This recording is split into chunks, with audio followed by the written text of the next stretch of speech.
The day my parents divorced, two agreements lay on the table. One meant staying in the old neighborhood with my dad, who was drowning in gambling debts. The other meant moving to the coast with my mom, who'd remarried a wealthy man. In my last life, my little sister Chloe cried and begged for mom. I quietly packed my bags and followed dad. Later, dad quit gambling and became a millionaire, spoiling me rotten. Chloe, however, was emotionally abused and trapped at home by her stepfather. She eventually succumbed to depression and passed away. This time around, Chloe snatched the cigarette from dad's hand and hugged him tight, refusing to let go. Jade, I feel for dad. You go to mom's, okay? I'll keep the good life here for you. Dad paused, then affectionately stroked Chloe's head, a look of relief on his face. I said nothing, picking up the train ticket for the coast. Chloe didn't know that in my last life, dad only quit gambling because I, riddled with a brain tumor, worked myself to death to pay off his debts, coughing up blood. My life was the price for his temporary peace. Now, reborn, with no debt collectors banging on the door, all I wanted was a good night's sleep. I picked up my duffel bag. Get out, go find your mom, the one who only cares about money. Dad waved his hand, like shooing away a fly. Chloe hid behind him, making a childish face at me. Her lips exaggeratedly formed the words, "Sis, don't come begging me for money later." I just smiled,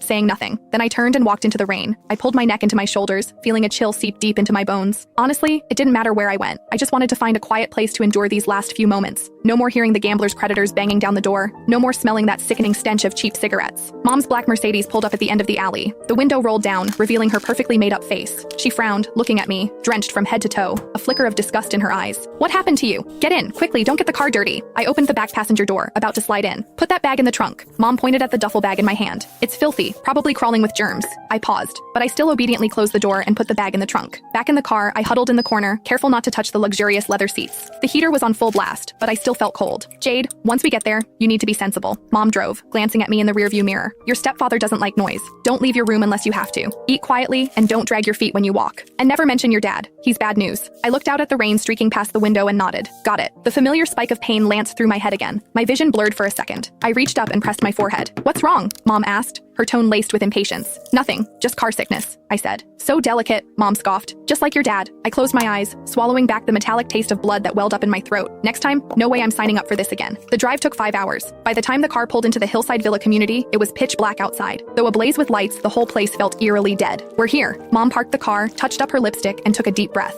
She was shifting gears, transforming from the sharp-tongued woman she was with me into a sweet, devoted wife. "Get out of the car. Remember to call him Mr. Henderson." I followed her inside, still carrying my duffel bag. A man sat on the living room sofa, a blanket over his legs, a book in his hand. He looked up when he heard us. This was my stepfather, Robert Henderson, the same man who, in my last life, slowly suffocated Chloe until she broke. "You're back?" His voice was flat, emotionless. "Robert, this is Jade." Mom pushed me forward, a plastered smile on her face. "Jade, say hello to Mr. Henderson." I stepped forward and bowed slightly. "Hello, Mr. Henderson." Robert Henderson turned a page of his book, as if he hadn't heard me. A few seconds later, he hummed a noncommittal from the back of his throat. His gaze swept over my wet shoes,